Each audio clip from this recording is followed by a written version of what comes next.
Приветствую! Вы слушаете Антона Кузнецова и смотрите YouTube канал Ведоврата. Итак, сегодня у нас конец декабря. Это означает, что еще один год, как его назовем, социальный, государственный, светский, григорианский прошел. И нам нужно готовиться к следующему 2026 году. И исходя из тех знаний, систем знаний, которые я изучаю, это тантра, джотиш и ведическая астрология, мы в нашей школе Ведоврата подготовили анализ будущего года, предсказания, прогнозы, тенденции будущего года и самое главное это рекомендации и советы на следующий 2026 год.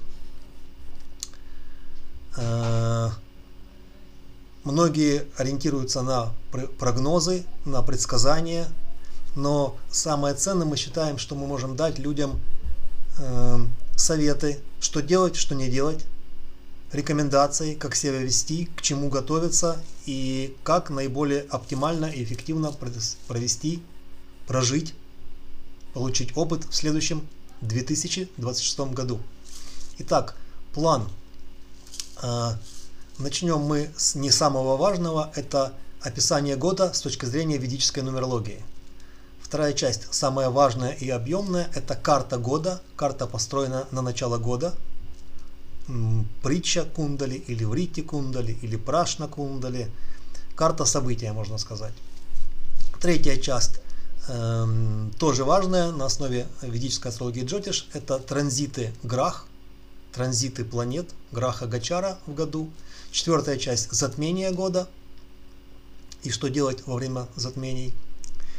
Пятая, дополнительная факультативная часть, год в цикле 60 лет. То есть есть цикл Самватсара, где каждый год является годом Самват или годом взаимного цикла Гуру и Шани.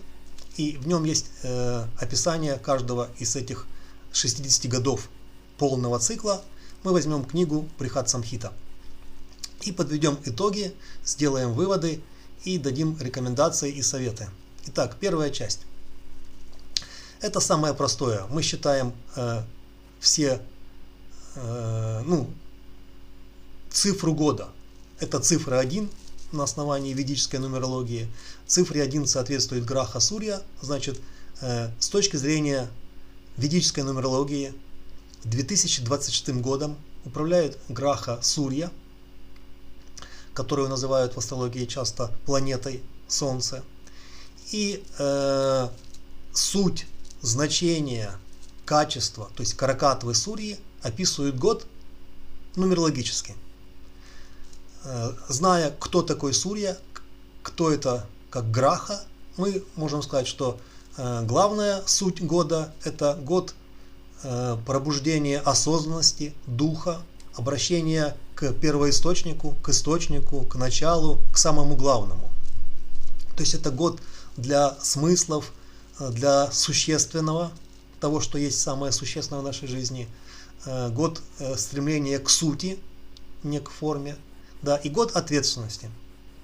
Есть и мужская, там и женская ответственность, мы это подробнее потом разберем. И для мужчин это тенденция, что им нужно быть еще более ответственными, чем они есть, проявлять свою мужскую силу, отеческую силу, да, то есть быть отцами, защитниками и так далее.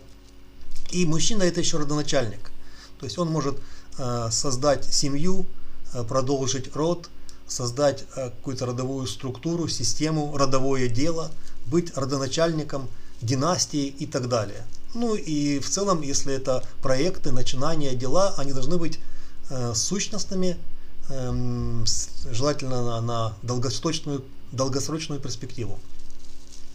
Женщины же в этом контексте, они должны поддерживать традиции, заниматься там традиционным творчеством, а не каким-то там временным, да, модным. И есть еще такое понятие берегиня, это то же самое проявление Грахи Сурьи, но для женщин. То есть поддерживать род, делать для блага рода и быть берегинями рода.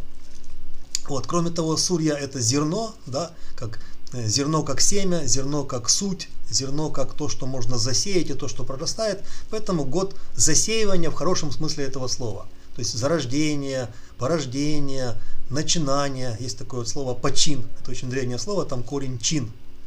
Это один из древнейших корней. Мы там знаем, какие слова там чинить, да, или чин как ранг, но чин это очень древний корень. Это должны быть хорошие почины. Например, там заложить фундамент, может быть здание, строение, дома, а может быть какой-то организации. И сурья еще это одухотворение. Да, вот пятый раши это функция, способность одухотворять. И одно из главных значений сурьи это одухотворение. То есть нужно быть одухотворенным, и это значит, что вдыхать жизнь во что-то, вдыхать во что-то существование. Ну, там, может быть, и есть какие-то аспекты, как созидание, творение, да, но одухотворение самое точное слово. Кроме того, сурья это центр, да, это основа, фундамент, и поэтому нужно знать свой центр, свой стержень, свой источник и быть твердым, сконцентрированным, осознанным в этом своем пути, исходя из своей сути. Сурья он строгий, да, это не ашубха граха, то есть не пагубная граха, но это крура граха, то есть он строгий. Иногда говорят жестокий или жесткий, но главное перевод слова крура с санскрита это строгий, поэтому это год строгости, например, там строгой ответственности. Вот. И еще это когда говорят все по большому счету.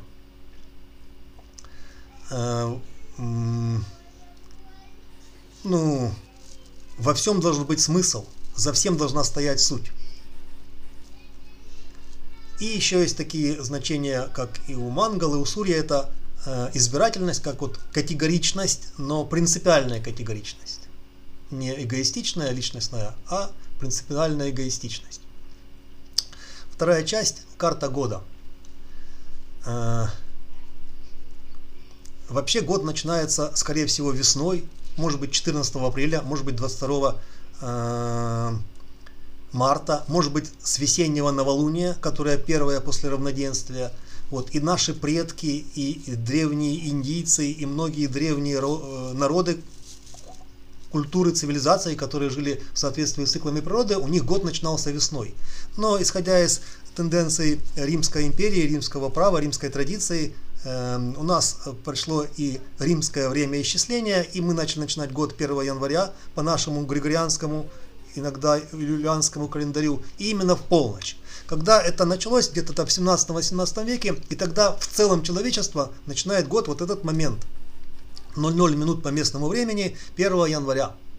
Вот. Тогда мы можем построить карту на этот момент, потому что в природе ничего в этот момент не происходит, но все люди поздравляют друг друга с началом Нового года. И поэтому эта карта действует с точки зрения мнения людей, их ментальности, их мировоззрения, их точки зрения, которая не природная, а, скажем, там искусственная, социальная, общественная, светская. Вот. Но, тем не менее, они считают, что год начался, и поэтому это событие, притча на санскрите, или врита, или... И у нас есть вопрос, тогда это еще и прашна кундали. То есть у нас есть вопрос. И эта карта описывает тенденции года. 2000 лет в этой карте будет Канья Лагна. Это началось где-то в 1998 году.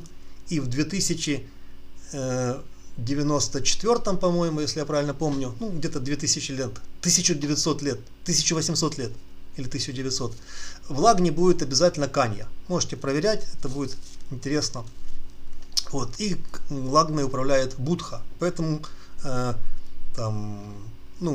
многие столетия людьми управляет Лагна Канья, и мы знаем качество этого Раши, этого знака зодиака, и знаем качество Будхи.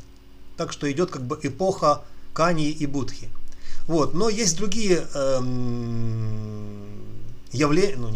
показатели, да, факторы в карте рождения, которые каждый год меняются. В этом году на Лагну смотрит Шани, то есть дает свой дришти, свой взгляд. И он добавляет свои качества в главные тенденции года. То есть этот год у нас он будет требовать от нас выдержки, стойкости, терпения, дисциплины, настойчивости, упорства. Еще шани — это структура, то есть структурность, взаимодействие, взаимосвязи, не как общение или отношения, а как вот структура. Ну, структурность — самое лучшее слово. Вот. И шани, он следит за исполнением, да, он не устанавливает законы, а следит за исполнением. Он как бы наблюдатель, инспектор, проверяющий, и поэтому он будет нас проверять. Да, год проверок. Можно сказать испытаний, но это не в смысле трансформации или там резкие несчастные события. Год проверок, ревизий, можно сказать. Особенность года то, что в 4-й Бхаве есть сразу много грах, 4 грахи: Сурья, Мангала, Шукра и Будха.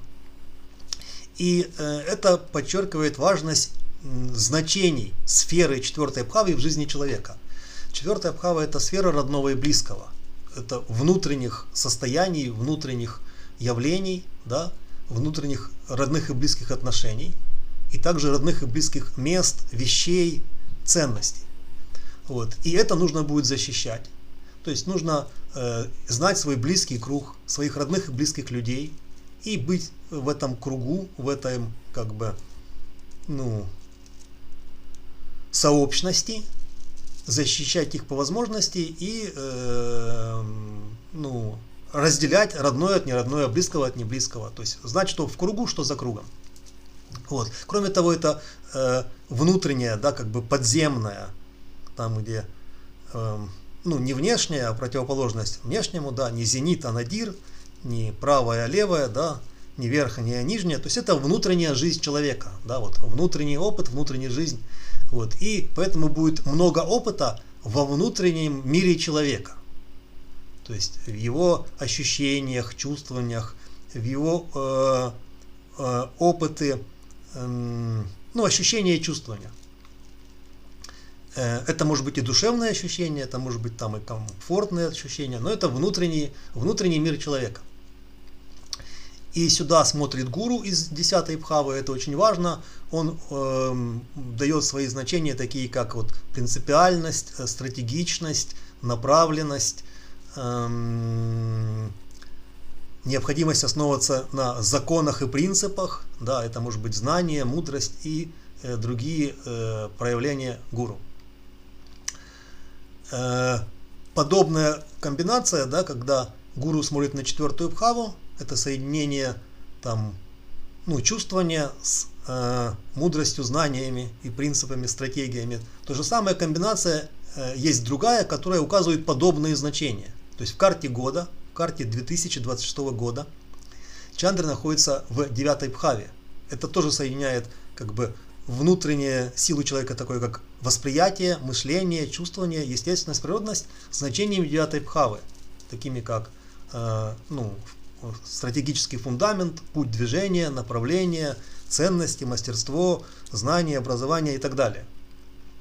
Поэтому человек будет очень чувствителен к своей социальной ценности. Ему будут важны его общественная значимость, его авторитет, его имя, как вот бренд, имя как, не хочется говорить слава, имя как репутация, да, лучше сказать имя как авторитетное имя.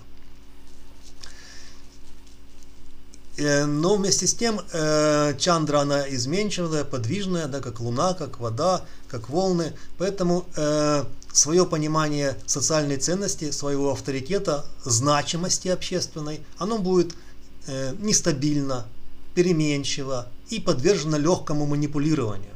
То есть людей будет легко взять через душу, через эмоции, чувства, например, там эмпатия, сострадание, и привести к каким-то чужим, ложным, неродным, искусственным ценностям, навязанным ценностям. Это будет несколько раз повторяться, будьте к этому внимательны. То есть под влиянием эмоций, может быть даже хороших чувств, таких как сострадание, не изменяйте своим ценностям. Гуру в 10-й Бхаве это хорошо и для гуру, и для 10-й Бхавы.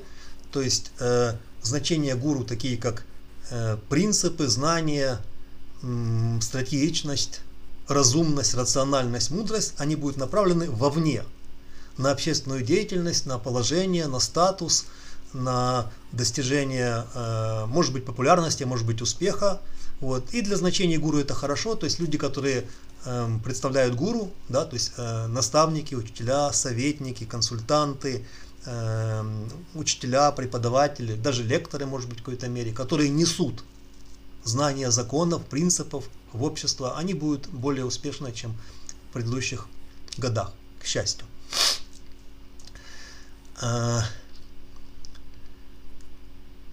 Шани в седьмой бхаве и смотрит на лагну, он влияет на седьмую бхаву прежде всего. То есть седьмая бхава это не я, это другие.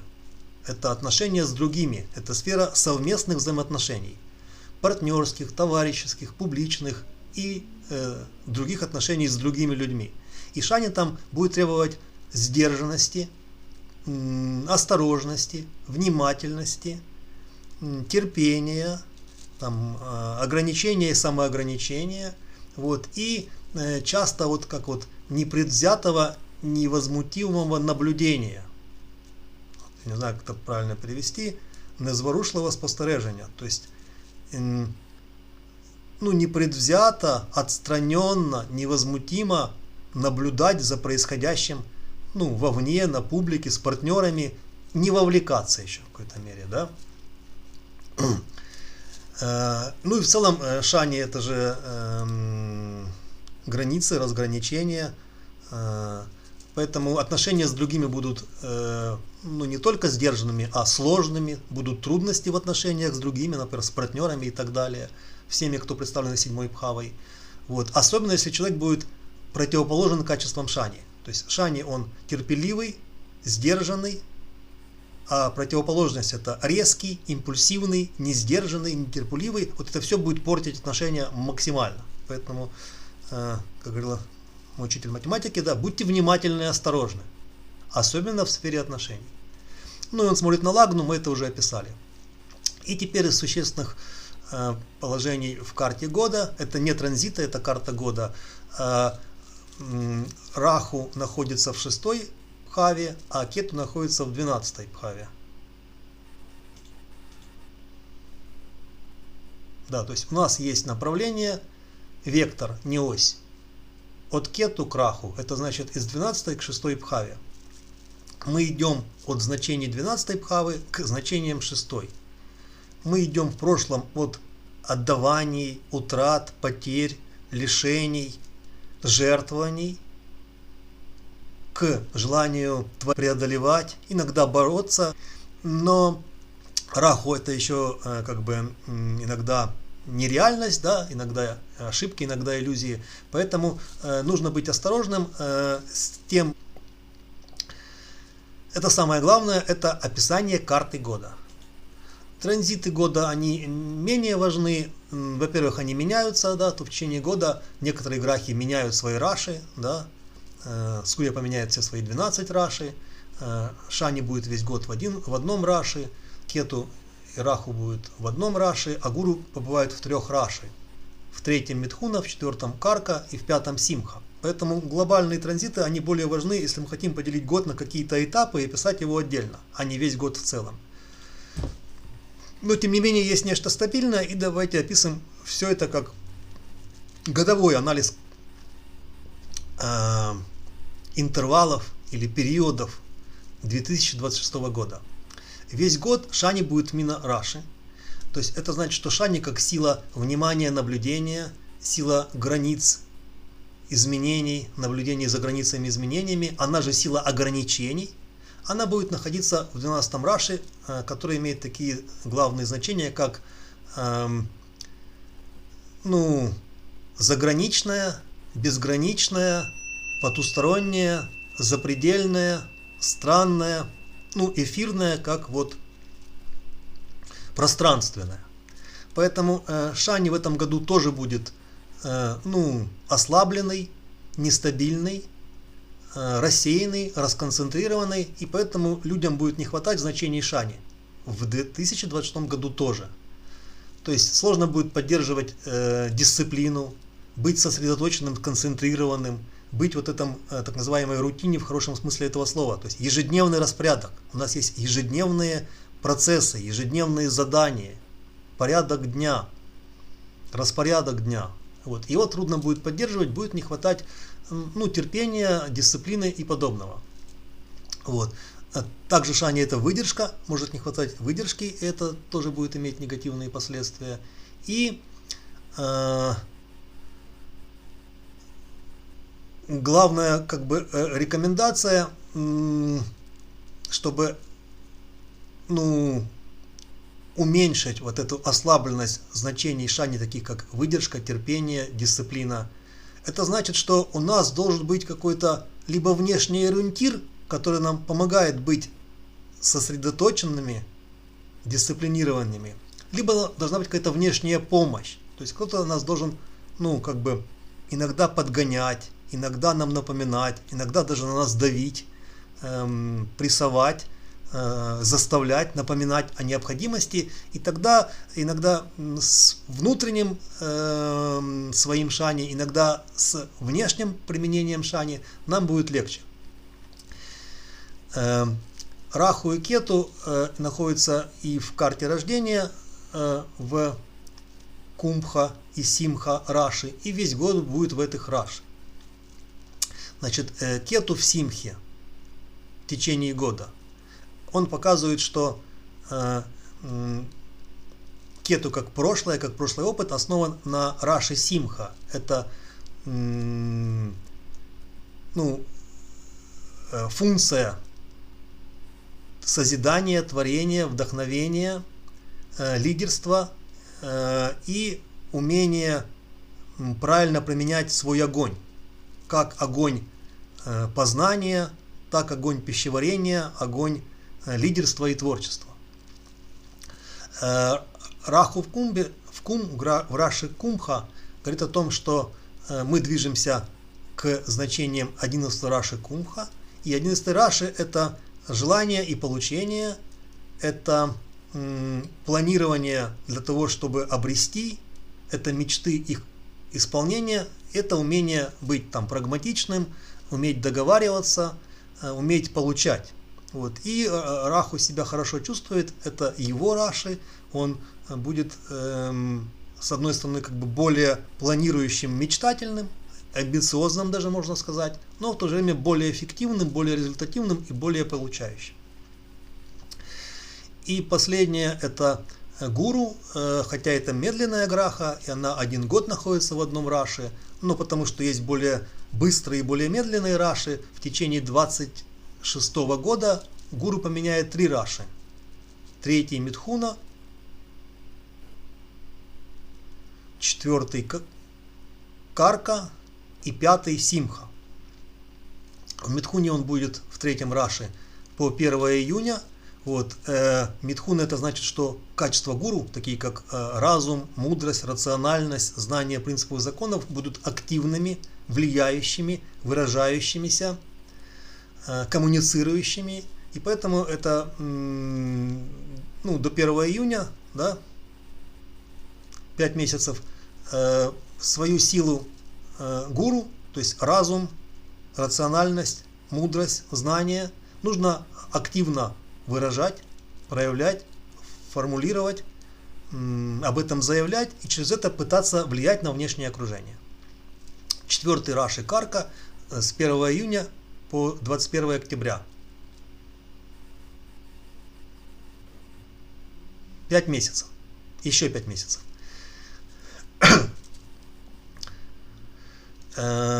Гуру себя в Карка Раши чувствует хорошо по многим причинам. Это соединение рационального и иррационального знания.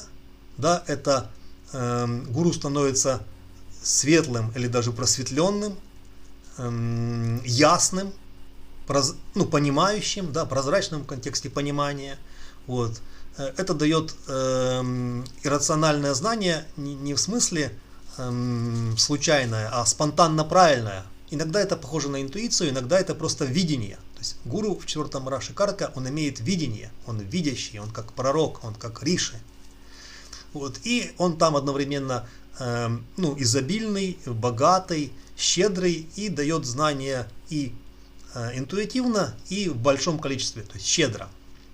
И оставшиеся 2 месяца года, это после 21 октября, гуру переходит в Симха, и тогда гуру направляется на назначение 5-го раши, который я уже говорил. Поэтому рациональность, разумность, мудрость, знание, принципы человека будут направлены на централизацию, на владение своим, на лидерские качества, на укрепление власти, и на мотивирование себя и других. Далее. Затмение. Как обычно, как чаще всего бывает, в году 4 затмения, они идут парами. Это интервал затмений или последовательность из 2 затмений. В каком-то году может быть 3 затмения. Но это никак не коридор, потому что коридор это то, что соединяет различные пространственные вещи. Поэтому в течение года будет 2 интервала затмений. Дата затмения вы можете найти в интернете. За 2 недели до затмения, первого в интервале, и в течение 2 недель после последнего затмения в интервале есть набор из нескольких 2-недельных периодов, то есть пакш, 14-дневных периодов, которые неблагоприятны для важных действий. И я их назову, как рекомендации на год в контексте затмений.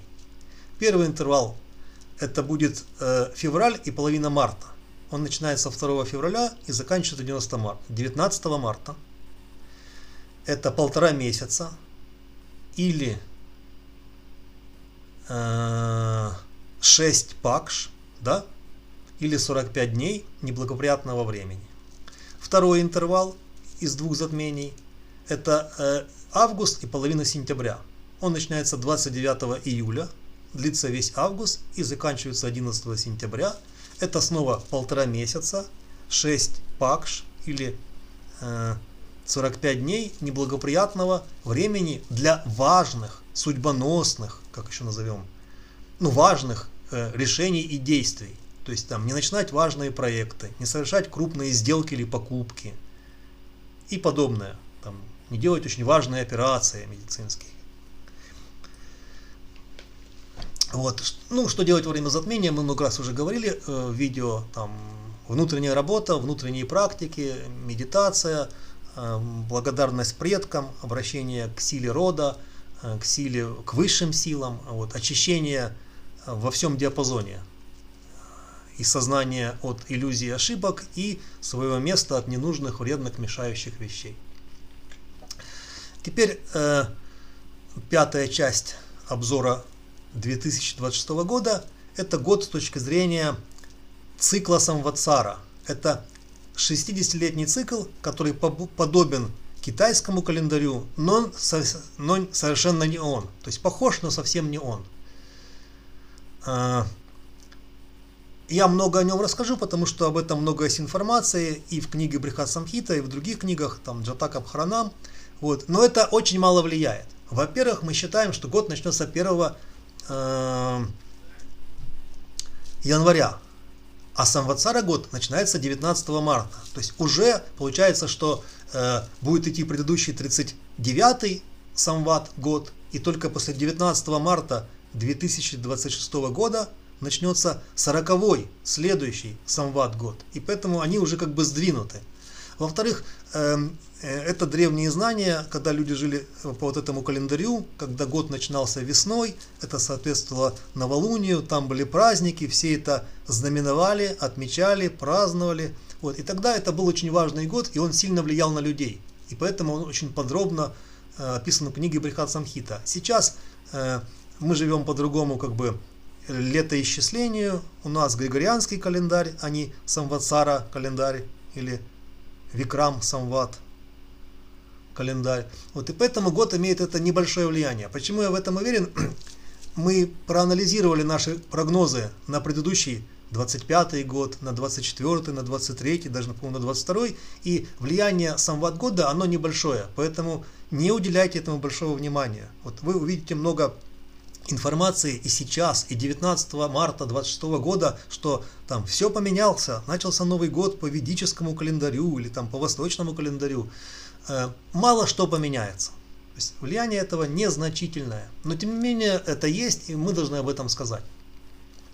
Итак, 19 марта 2026 года начнется 40-й год 60-летнего цикла, ну как его назовем, одного из ведических календарей. Не единого ведического, а одного из них. Этот календарь называется Самватсара Чакра или Викрам Самват календарь в честь древнего короля Викрамадитья, который его основал, да, предложил и ввел. Он называется Парабхава. И Бхава мы уже знаем, да, что это никак не произносится как дом. Бхава это бытие и состояние бытия. Бхава это существование и состояние существования. Поэтому так называются бхавы в ведической астрологии. Это не астрологические дома. А пара это назад, наоборот, прочь, против, противоположный, не такой. Вот. И чаще всего в контексте пара бывает положительное значение, вот, да, паранормальный, то есть это сверхнормальный, да.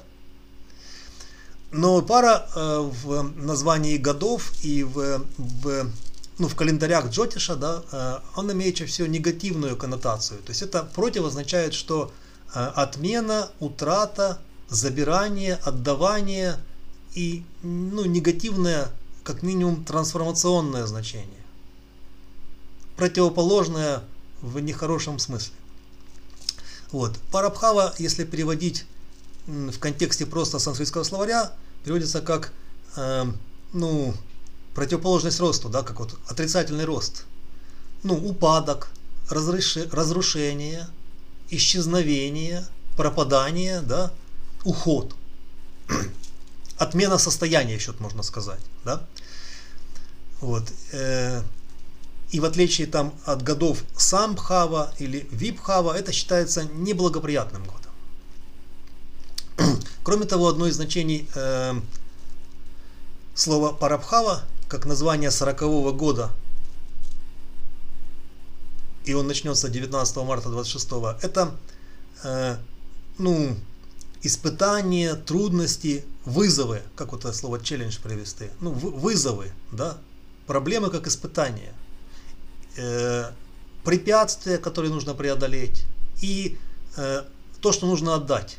От чего-то отказаться, что-то потерять, что-то отдать. Поэтому это год испытаний, трудностей, проблем как вызовов, год трансформаций из-за препятствий, тягот, и год отдавания как время, да, собирать камни, время там бросать камни, да, то есть сначала мы берем, потом отдаем. Когда нужно рассчитаться и отдать то, что мы должны отдать. Кроме того, слово Парабхава имеет эзотерическое значение. Это как вот иное состояние, да? Не нормальное состояние, как паранормальное состояние. Допустим, это выход из привычного существования, из привычного опыта бытия. И тогда это может быть хороший опыт. Допустим, вот просветление, да, то есть до просветления состояние бхава, после просветления парабхава. То есть иногда это отказ от ненужного, например, от материальных привязанностей, от иллюзий, заблуждений. Иногда это изменение состояния как просветление.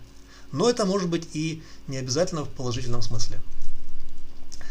Можно сказать, что это потребует поменять свое состояние бытия, поменять свое состояние существования. И тогда я смогу что-то преодолеть. Или год, чтобы отказаться от чего и вам этот год покажет. И тогда я смогу пережить трудности, пройти испытания. И в книге Брихат Самхита там есть отдельная шлока, то есть строфа об этом годе. Вот, Брихат Самхита описывает этот год так, что год Парабхава, 40-й в цикле 60 лет, он непростой, он имеет смешанные результаты, иногда умеренные, иногда негативные. Это год кризиса и испытаний. Прогнозируется И помните, что это начнется только 19 марта. Будут опасности из-за огня. Ну, в те времена это были в основном пожары, но сейчас бывает другой огонь, да, то есть там невидимый огонь. Ну, все виды огня и пожары – это самый явный пример. Будут больше конфликтов, больше спор, и будут больше войн. То есть там написано проблемы из-за оружия. Вот. Вы скажете, куда еще больше. Ну вот, если мы говорим именно о Самват-годе, да, то войн станет больше, начиная с 19 марта. Будут проблемы, связанные с болезнями, то есть у людей будет хуже здоровье, чем в другие годы этого цикла 60 лет. У них будет там недуги, заболевания. Нужно быть осторожным в контексте жизни и здоровья. Да? То есть take care, то есть ну, берегите себя, да? Берегите свое здоровье и безопасность. Вот. Пострадают люди первой варны и животные первой варны. То есть это брамины и коровы. Ну, мы должны понимать, в наше время это широко. То есть брамины — это люди знаний, наставники, учителя, может быть, судьи, если это настоящие судьи, которые честные, да, такие, которые могут судить как гуру, иметь суждение, да, люди ученые, науки, люди разума, люди принципов, люди рациональности, люди разума. Вот, ну, священники, жрецы и люди духовных ритуалов, которые знают духовные практики. Вот. Ну и корова — это значит сельские животные, скот, да, ну, сельские животные. Вот. Таким образом, если это все подытожить, и несколько вариантов переводов слова парабхава и описание этого года в книге Брихат-самхита, то год с точки зрения календаря 60-летнего Самватсара чакра, он непростой, будут испытания, будут необходимость преодоления, вот, будут вспышки агрессии, конфликты, войны в том числе, будут проблемы из-за огня, пожары в том числе, будет больше болезней, то есть нужно быть осторожным со своим здоровьем. Вот. И в основном пострадают люди знаний, тогда это назывались браминами, и сельское хозяйство, то есть фермерские, сельские животные и подобное. И все, подводим итоги. Итоги анализа и вытекающие из этого совета рекомендации на 2026 год. Итак, если назвать год одним словом, год смысла, сути, год осознанности, год избирательности, осознанных выборов и фундаментального начинания. То есть, вот, нужно быть родоначальником и в женском, и в мужском смысле этого слова. То есть что-то зародить, породить, поддерживать сущностное, да, традиционное, родовое, ну, фундаментальное начало, фундаментальные начинания. И год источника, но пишем это слово с большой буквы, да? То есть не источника информации, не источника воды, а источника, как вот origin на английском, не source, а origin, первоисточника. Вот. Что делать и что не делать? Рекомендации. Значит, исходя из того, что это единица и сурья, вот, задавайте себе вопрос, ради чего я это делаю? Ради чего я принял такое решение? Не почему, не после чего, не для чего, а ради чего. Не позволяйте всему мелочному, вторичному, детальному, это будха, мешать главному, это сурья. То есть смысл моего существования. Да, то, зачем я живу. Оно одно и самое главное. Должно быть так. Кроме того, что это единица сурья, значит, внешнее, формальное, множественное, многогранное, например, там внешние достижения, они будут значить меньше, чем одно, что самое главное, то есть внутреннее и сущностное содержание. Смысл в течение года будет важнее, чем форма. Главный ориентир года в контексте единицы и сурьи — это осознанность. Проверка осознанности, зачем, ради чего, осознаю ли я то, что я делаю, И что не делать? Не поддаваться иллюзиям, шаблонным стереотипам, страхам, множественности, неясности. Вот. И будьте осторожны с вот этим многообразным информационным полем. То есть огромное количество источников информации, да, там, оно будет разъединять, противоположность цельности, разъединять, делать нецелостным, да, расстраивать, раздваивать и расстраивать. Вот. И нужно быть честным самим собой, потому что Сурья, он строгий. Вторая рекомендация, исходя из того, что на лагну года смотрит Шани, нужно быть дисциплинированным и стойким. Иногда терпеливым, иногда упорным, иногда настойчивым, дисциплинированным, поддерживать порядок.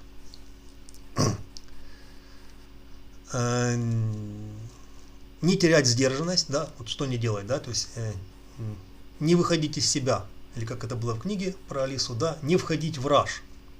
Вот, и поддерживать не только самодисциплину, а структуру. То есть структуру порядка в моем пространстве, в моем доме, в моей семье, в моем роду, в моем там, производстве, предприятии, в моей стране. То есть поддерживать структуры. 4-я Абхава, и помню, там много грах. Знать свой внутренний круг, знать, какая у меня сфера родного и близкого, что на самом деле для меня близкое и родное, что на самом деле для меня там родина или родовое поместье, родной дом. Не формально там по паспорту или по какому-то там внешнему формальному документу, а по ощущениям, по опыту. Что для меня внутренний круг, и нужно его укреплять, защищать, поддерживать, быть с родными и близкими людьми, держаться вместе. Да? Как говорил Махариши, птицы одной стаи держатся вместе. Вот. И это будет очень важной ценностью при вот этой испытаниях, нестабильности, проблемах как вызовах. То есть внутренний круг поможет найти опору. Это будет большой ценностью. Там достоинство, да, но это уже больше 4-я Раша, чем 4-я Абхава. Внутренние ценности. Ценности внутреннего круга. Вот. И берите ответственность и за себя, и по возможности за вот этих вот родных и близких людей, явлений, мест. То есть защищайте родное и близкое. Традиционное в том числе.